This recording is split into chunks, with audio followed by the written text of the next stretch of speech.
నగరంలోని డీఎస్పీ శ్రీనివాసరెడ్డి ఆధ్వర్యంలో పలు స్పా సెంటర్లలో ముమ్మరంగా తనిఖీలు నిర్వహించారు. ఇటీవల ఓ స్పా సెంటర్లో చీకటి కార్యకలాపాలు నిర్వహిస్తున్న సమయంలో పోలీసులు దాడి చేసి పట్టుకున్న విషయం తెలిసిందే.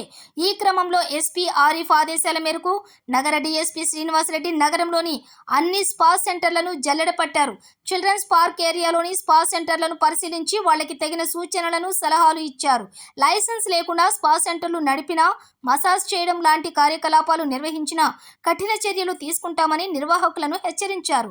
నిబంధనలకు విరుద్ధంగా అతిక్రమిస్తే చట్టరీత్యా కేసులు నమోదు చేస్తామని ఈ సందర్భంగా స్పా నిర్వాహకులకు సూచనలు జారీ చేశారు.